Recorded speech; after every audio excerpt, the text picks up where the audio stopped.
Olá, sejam bem-vindos ao nosso Pod Pocket, 30 minutos que fazem a diferença. Hoje estaremos aqui com a nossa Joinville Cast, nossa joinvileira, a Camille. A Camille Ellen vai falar sobre finanças. A gente sempre está falando para a gente participar do podcast, no nosso Joinville Cast, né? Mas a gente acaba nunca participando. Mas hoje surgiu a oportunidade e resolvemos trazer a Camille para falar de finanças, que é a expertise dela. A Camille, que é mentora financeira, pessoal e para negócio, professora e palestrante, empreendedora há 5 anos, formada em administração, MBA em economia financeira e certificada como educadora financeira profissional. Seja bem-vinda ao nosso Pod Pocket. Muito obrigada. Primeira vez do lado de cá, né? Sim. Eu tenho que lembrar que eu sou entrevistada, não entrevistadora. Agora eu vou lembrar. Agora você vai ser minha Eu vou perguntar tudo sobre finanças para você. Tudo que o empreendedor precisa saber sobre finanças, porque a gente tem que instruir o povo. Sim. Nessa parte de dinheiro. Vamos falar de dinheiro, né? Bora. Porque falando de dinheiro, atrai dinheiro também, né? Amém. Inxalá. E o que você acha? Vamos começar falando da importância de um planejamento financeiro para uma empresa. O que você acha? Por que é tão importante fazer esse planejamento financeiro? Vamos lá. Temos que lembrar que a maioria dos empreendedores, eles acabam fechando a empresa, né, em menos de 5 anos, e uma das causas principais é justamente a má administração financeira. Então, quando a gente fala sobre a parte financeira do negócio, estamos falando da saúde da empresa. Porque a empresa, quando a gente quer abrir uma empresa, um CNPJ, o nosso objetivo qual que é? É lucrar. Certo? Se a gente não lucra, não faz sentido nós termos uma empresa. Com exceção, óbvio, de ONGs, né? E de instituições filantrópicas, mas empresas que querem faturar precisam estar lucrando.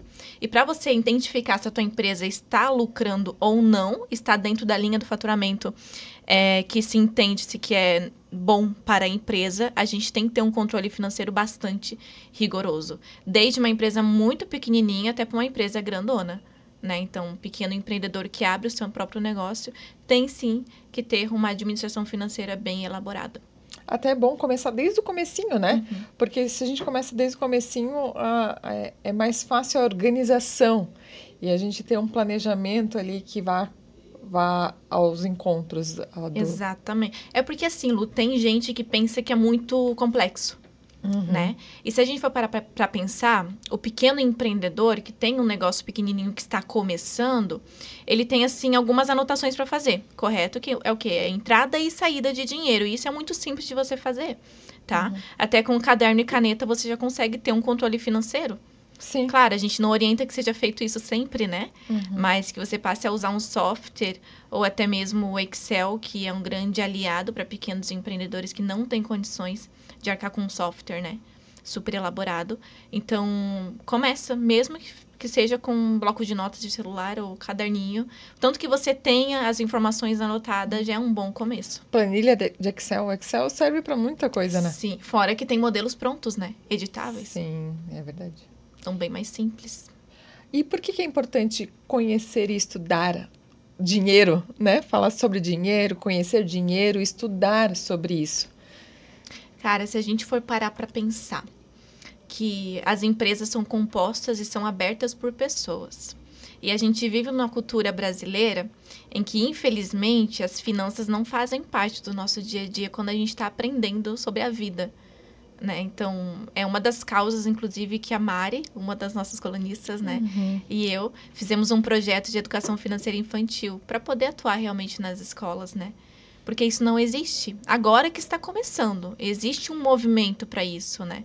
Então, se a pessoa não está preparada nem para lidar com as suas próprias finanças pessoais, quem dirá quando ela abrir uma própria empresa, seu próprio CNPJ? Ela não vai conseguir, né? Porque a gente é reflexo, nossa empresa sempre vai ser reflexo do que a gente é pessoalmente. Então, se eu não tenho um controle na minha vida pessoal, eu não vou ter um controle na minha vida também empresarial como empreendedor. Então, uma das principais coisas que a gente sempre orienta, você quer abrir um próprio negócio, estuda o nicho que você vai abrir.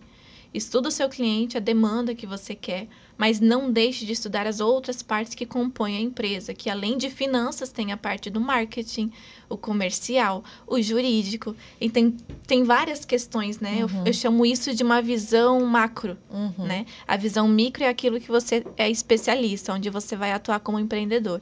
Agora, a visão macro é quando você olha de cima e consegue ter uma noção de tudo que compõe a tua empresa. Então, você vai conseguir atuar na área financeira, na área comercial, na área de marketing e por aí vai. Então, não é só finanças, né?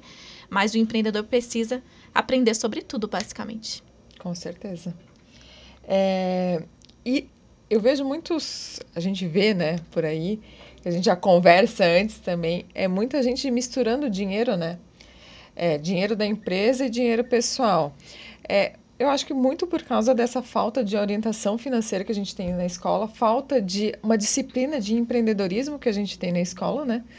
Porque o empreendedorismo, eu acho que é uma matéria fundamental para entender essa questão de divisão de dinheiro, que é ter... Você é um CNPJ, mas você é um CPF e você não pode misturar as duas coisas. O que você pode falar sobre isso e quais são os principais defeitos? Cara, então, misturar dinheiro da empresa com o dinheiro pessoal é o top 1 dos erros, né? Que o empreendedor pode cometer. E como que você orienta os seus mentorandos? Eu chego pra eles e falo, você tá errado. Brincadeira. Simples assim. Não, tipo assim... quando a gente vai iniciar um processo de consultoria, vamos lá. E a pessoa vem pra mim e geralmente a queixa deles é o quê? Não vejo a cor do meu dinheiro. Trabalho, vendo pra caramba, tenho cliente, mas eu não consigo ver a cor do dinheiro. Simplesmente não sinto que estou conseguindo fazer minha empresa alavancar. E quando a gente faz o diagnóstico financeiro, o que é o diagnóstico, né? Onde eu pego todas as informações que ele tem. Ele pode ter 0 informações, ou ele pode ter todas as informações, mas bem bagunçadas. Então, a gente organiza. Então, eu vou pedir o quê? O histórico de vendas, o histórico do faturamento, fluxo de caixa, conciliação bancária, tudo que ele tiver de registro financeiro para eu conseguir analisar. Fazendo essa análise, e eu faço uma análise à vista, eu não vou conseguir te explicar o que é isso, só te mostrando. Mas é basicamente os números, a interpretação de números, né? Eu faço através de uma porcentagem. Então, eu analiso por ali. Então, eu sei aonde que o empreendedor está pecando. Então, se ele tem um grande gasto ali do seu dinheiro, do seu faturamento, no custo do seu negócio, eu já sei que ele precisa fazer algumas movimentações com seus fornecedores. Está gastando demais nisso aqui. Então, eu vou um por um, para poder identificar. Às vezes, o problema nem está na questão financeira, já vamos chegar lá, tá?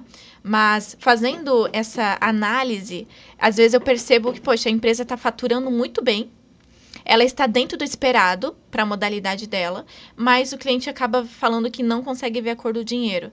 Aí eu faço a perguntinha para ele, onde é que você guarda o dinheiro e quanto que você tira de Prolabore?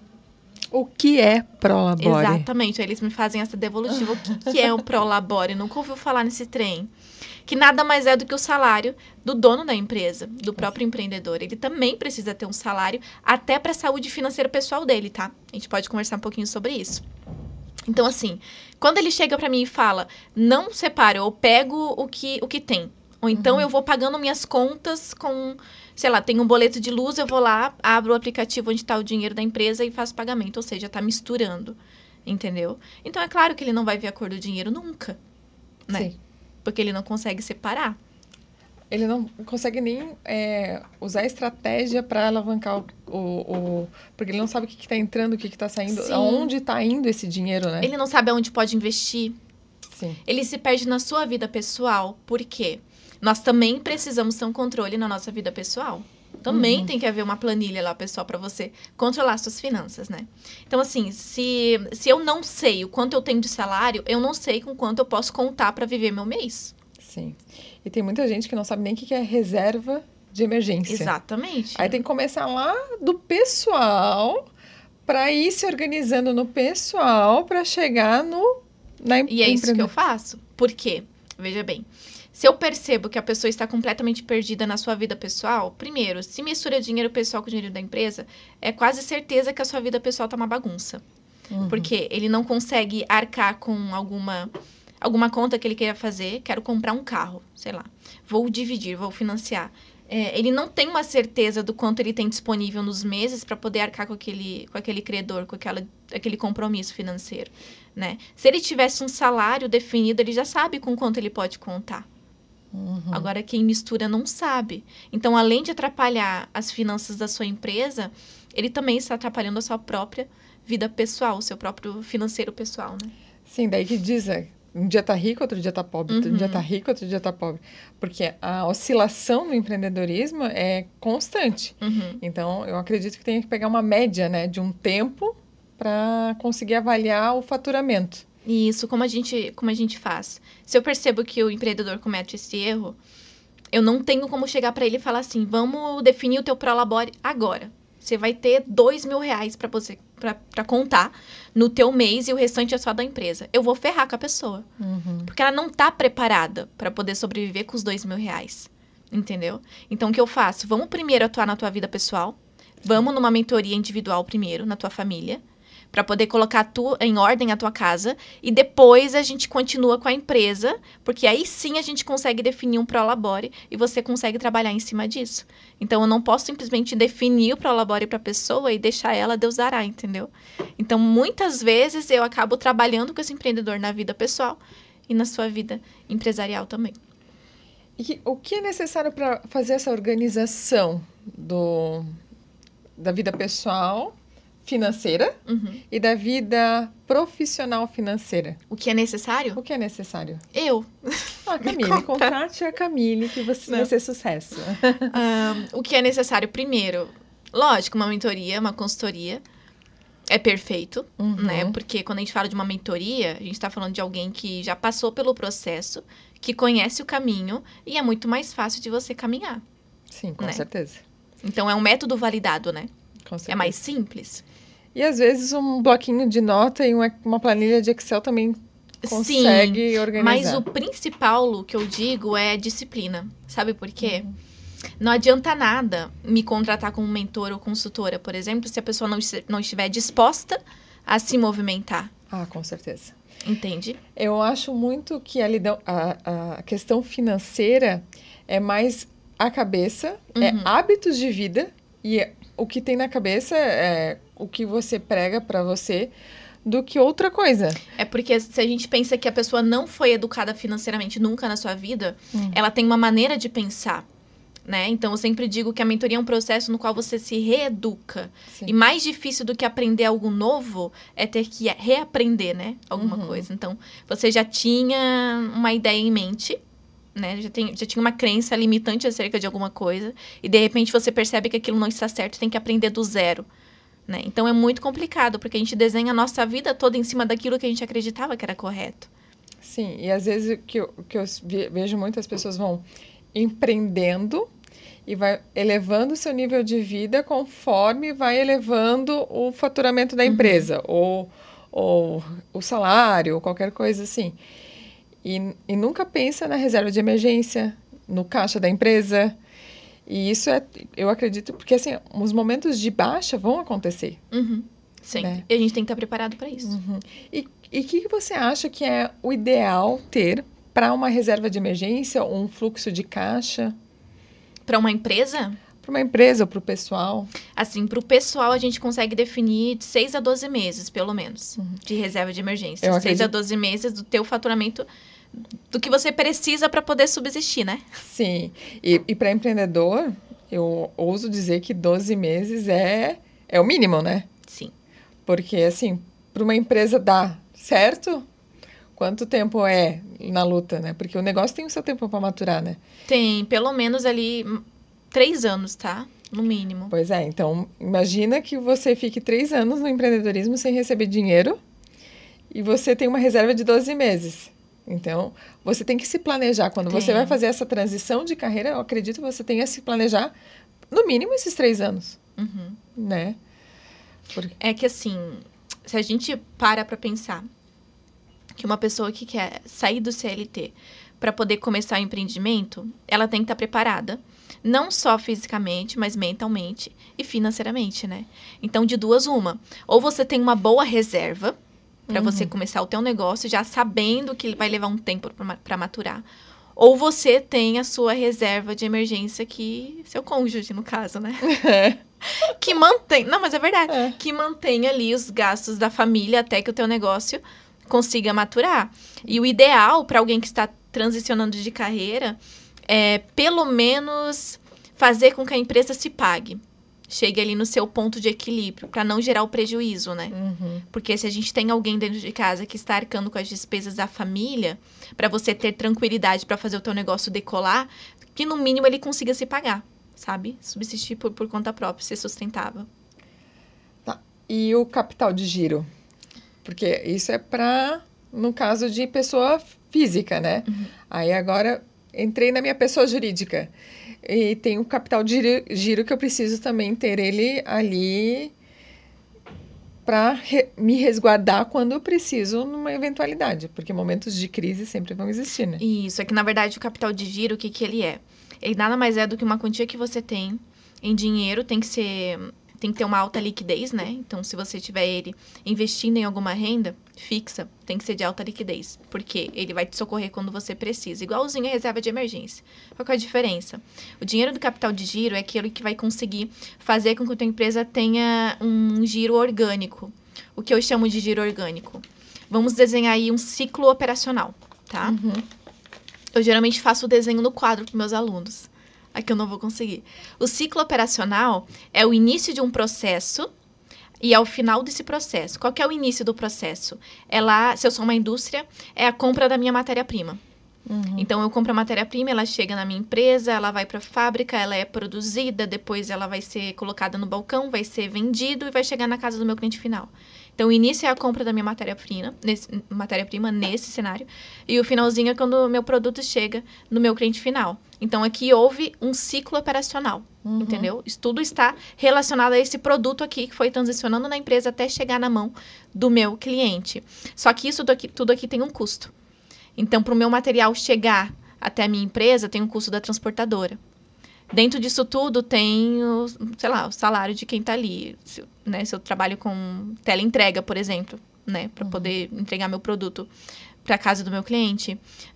Tem todo o custo que eu vou possuir com esse produto, no caso de armazenamento em estoque. Tem a questão também de... a gente tem tanta coisa que a gente gasta num ciclo operacional. Sabe, pacotinho para você embalar. Tudo isso compõe o custo do teu produto. Sim. Tá? Então, se eu preciso pagar todo esse processo antes de chegar na casa do meu cliente, quer dizer que eu já tenho que ter dinheiro para arcar com esse ciclo, porque eu só vou receber por esse produto quando meu cliente comprar. O que muitos empreendedores fazem, dependendo do seu negócio, eles pedem uma entrada para o cliente, para essa entrada conseguir arcar com esse ciclo operacional aqui. Aí, quando vai chegar na casa do meu cliente final, muitas vezes, o que eu vou ter de lucro realmente vai ser muito pouco. Ó, tem um ciclo operacional aqui, ó. Isso aí. Compra. Ó, aquisição de mercadoria. Passa por tudo isso até o final, tá vendo? É um ciclo, né?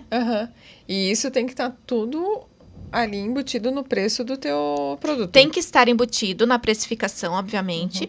Mas falando ali do capital de giro, esse capital é o que eu vou ter ali, não é uma reserva, tá? O capital de giro, ele serve justamente para que eu esteja gastando o tempo todo. Porque lembra que eu não recebi ainda pela venda do produto. Mas eu já tenho custo com esse produto, porque já está acontecendo. Então, o meu capital de giro, ele vai servir para isso, para deixar o meu ciclo operacional bastante orgânico.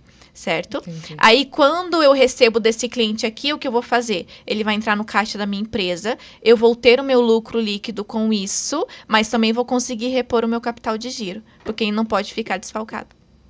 E a empresa também tem reserva de emergência? Tem. Eu chamo isso de segurança financeira, só para diferenciar. Uma empresa também precisa ter. Por exemplo, a gente passou pela Covid. Se uma empresa não tinha uma segurança financeira e não tinha um produto estratégico para este momento, ela com certeza está passando por momentos difíceis hoje, por reflexo da pandemia, ou ela faliu. Que muitos aconteceram. E quais são os erros número 1 dos pequenos empreendedores com relação a finanças, né? Além de misturar o dinheiro da empresa? Além de misturar o dinheiro da empresa. Vamos? Além de não estudar finanças? Além de não contratar a Camille como Além de não me contratar. Nossa, existem tantos erros, mas eu sempre digo que o que eu mais vejo, tá? Quando a pessoa chega pra mim e fala, tô com um problema na lucratividade, né, no financeiro da empresa, eu vou aumentar o preço do meu produto pra ver se eu consigo vender mais. É um erro. Você não pode fazer isso sem uma pesquisa antes. Por quê? Se eu estou aumentando o preço do meu produto, eu automaticamente posso estar perdendo o cliente, se for o caso. Sim. Dependendo, né, da quantidade que eu aumento. E às vezes você não vai conseguir sanar o teu problema. Porque muitas vezes não está aqui. E tem maneiras de eu aumentar a lucratividade sem aumentar preço. Como que eu faço isso? Existem... a gente sempre diz que são 4 pontos, mas eles têm que trabalhar juntos. Eu consigo aumentar a minha lucratividade aumentando o preço do produto, se for o caso, né? Alterando a precificação se ela estiver errada. Porque também tem um método para fazer precificação. Não é só colocar 40% e pronto. Que eu vejo muita gente fazendo. Tem todo um cálculo por trás. A outra forma de você aumentar a tua lucratividade é aumentando a quantidade de vendas. Então, é fazendo uma ação de marketing para alcançar mais clientes, para aumentar a quantidade de vendas da empresa. Só que eu preciso contar que se eu aumento a quantidade de vendas, eu automaticamente estou aumentando o meu custo. Por quê? O custo é tudo aquilo que está relacionado ao meu produto final. Então, é a compra desse produto lá no fornecedor. É o custo, é o quanto eu paguei por esse produto. Daí eu vou colocar o valor em cima que vai ser o meu lucro, certo? E aí vem a terceira forma de eu aumentar a lucratividade, diminuindo o custo. E na minha visão é a forma mais eficaz, tá? Uma das. Por quê?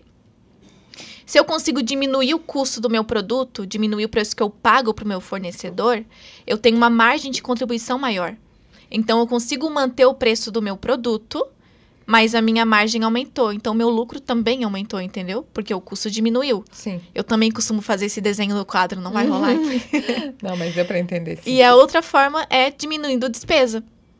Então, tu acredita que uma boa gestão financeira até pode aumentar o faturamento, a lucratividade do negócio? Sim, só que essa gestão financeira, incluindo esses 4 aspectos aqui, não pode ser feito individualmente. Eu preciso diminuir custo, diminuir despesa, aumentar minha venda e aumentar o meu preço aos pouquinhos. Eu tenho que distribuir entre esses 4 aspectos a quantidade que eu quero. Então, se eu quero lucrar 20% a mais, eu vou distribuir esses 20% estrategicamente nesses 4 aspectos. Entendeu? Entendi. E como que funciona a tua consultoria? Porque faz consultoria financeira, né? E como que funciona? Aí tu faz você orienta a fazer pessoa física e pessoa jurídica junto? Não que eu oriente fazer isso junto, mas é quase que certeza que se tá com problema na empresa, também precisa arrumar o pessoal, sabe?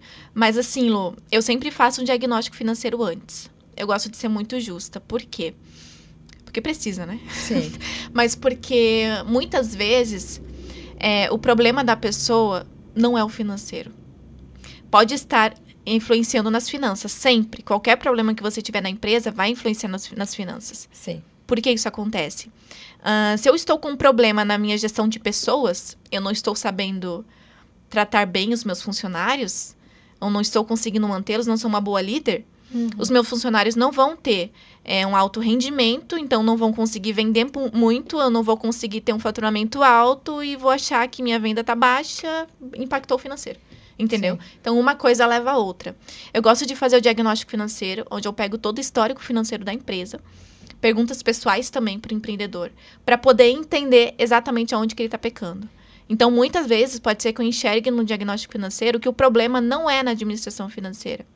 Às vezes, a pessoa tem todo o registro, tem DRE, tem fluxo de caixa, precificação está correta, não pega dinheiro da empresa, está tudo bem. Só que não está conseguindo aumentar as suas vendas, não estão boas. Aí, a gente vai analisar outros fatores. Como é que você faz suas ações de marketing?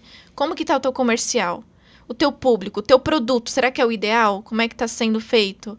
Entende? Então, é uma estratégia muito mais comercial e de marketing, digamos assim, tá?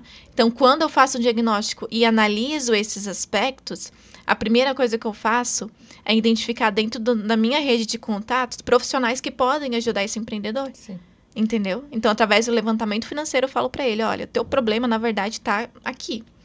tu consegue ter uma visão ampla do negócio, Sim. né? E ser mais assertivo nas estratégias. Até quando a gente faz uma análise melhor, até de marketing, de financeiro, nisso deu certo, vou focar nisso. Se a gente tem tudo detalhado, tudo documentado, a gente consegue fazer uma análise mais assertiva, né? Uhum.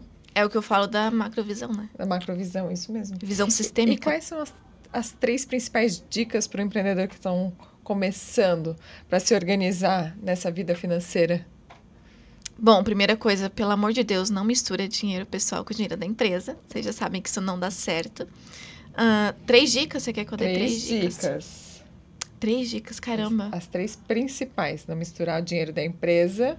Manter registro financeiro de tudo que entra, tudo que sai, né? Ter um bom fluxo de caixa, muito necessário. Inclusive, eu trabalho com um método de fluxo de caixa bem simplificado, né? Quem quiser, quem precisar. Terceira dica, pode ser me contratar. Contratar a Camille, com certeza. Terceira dica, né? E fale para os nossos ouvintes como se podem manter atualizados na prática de gestão financeira, assim. O que eles podem fazer para... Manter atualizado o que exatamente, assim? Fazer a gestão financeira mais assertiva, assim. Onde manter os registros? Isso.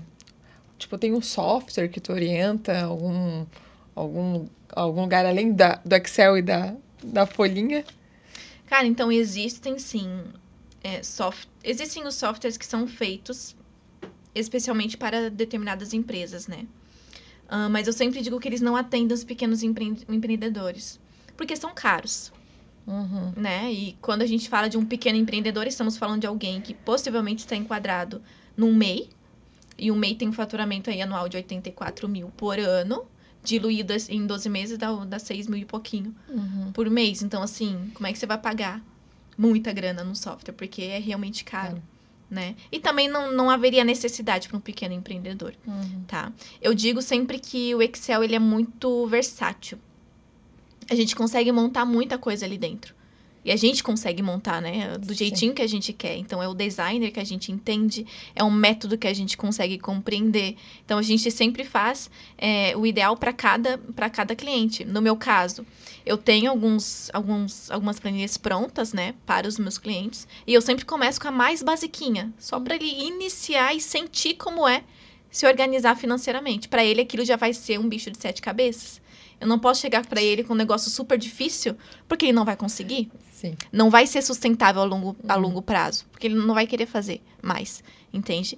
Então, sempre começa com algo muito simples. Existe alguns softwares na nuvem, né, que a gente fala, que é, por exemplo, de pequenas empresas como Conta Azul, né? Existem sites como Meu Dinheiro. Existem... Cara, tem muitos, assim, que são online, né? Que você não precisa colocar no teu computador, certo? Que você consegue acessar na nuvem. Também são bons, mas você precisa saber emitir relatórios, fazer um monte de coisa, sabe? Colocar em ordem. Ai, não é para nós, pessoas normais. Não é nem que não é, até pode ser, entende? Até pode, é possível. Mas você tem que ter um pequeno treinamento sobre aquilo ali. Porque você vai chegar numa plataforma online de software, por exemplo, ele vai estar te perguntando qual que foi o seu investimento não operacional do mês. Eu não vou saber nem o que é isso. Então, muitos não sabem. E aí? Entende? Então, é bem mais fácil que você faça do seu jeito, né? Do jeito que você consegue entender. Eu tenho a planilha recebidos, data, valor, nome da pessoa que pagou, valor. Daí, no somatório do Excel... Gente, para mim, super resolve. Assim, eu já consigo ter uma visão ampla das situações. O que é muito bom. Só que daí tem aquele caso de empreendedores que fazem recebimento a prazo, né? Então, imagina como tem que ser a administração dele. É verdade. Entendeu? Deve ser complicado, né? Aí, a gente faz um fluxo de caixa por competência, né? A gente faz um fluxo de caixa projetado para ele saber o quanto ele tem para receber nos meses seguintes. Quem que tá devendo, quem não tá. Quem pagou, quem não pagou. Quanto tenho para cair no mês que vem. E por aí vai. Então, um fluxo de caixa bem elaborado vai conseguir te dar todas essas informações. Boa ideia. Preciso de um fluxo de caixa bem elaborado. Me contrata, amiga. Vou contratar a Camille. Já fala pro Luiz, já. Já, não, Luiz... precisa conhecer o trabalho da Camille. E sigam a Camille na rede social também, que você traz bastante conteúdo relacionado a finanças, a... Cara, eu sou bem aleatória, não sei se... Não espere muito de mim. Não, mas ela traz conteúdos, pelo menos. Traz conteúdos aleatórios também, sim. Mas traz conteúdos. Sobre isso nós falamos no Pocket anterior, né? Sobre rede social com o Bruno. Com o Bruno, que, inclusive, eu aqui entrevistei ele, a gente falou muito sobre isso. É muito legal. Mas eu trago sim, tá? Trago algumas dicas. E a Camille vai estar na nossa palestra, né, Camille, dando palestra para as mulheres, junto com para as mulheres, homens, quem quiser participar, vai ser na Rede Feminina de Combate ao Câncer, né, Camille? Vamos falar vai ter um bate-papo sobre finanças e prevenção. Então, estão todos convidados. É só entrar no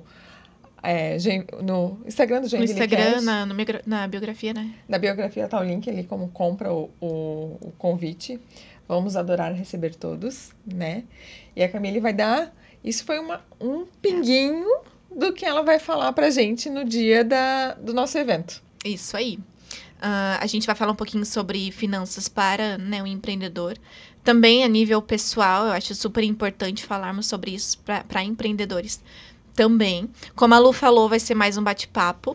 Eu sempre costumo dizer que o meu jeito, pelo menos, de ensinar, que eu também sou professora, é bastante dinâmico e eu gosto disso. Eu gosto muito de participação do público, né, das pessoas. Então, vai ser super legal. Se você quiser vir contribuir também, né, com conhecimento, é sempre super bem-vindo. A gente está aberto para isso tudo. Então, venha que vai ter informações riquíssimas aí. E, além de tudo, você vai poder ajudar, né, uma causa nobre. Isso é muito importante a gente citar. Com certeza. Então, eu queria agradecer, Cami. Eu espero que tenham todos gostado. Nosso Pod Pocket. 30 minutos que fazem a diferença. E faz diferença mesmo. Olha quanto conteúdo riquíssimo que a gente teve aqui. Obrigada a todos. Obrigada, galera. É nóis.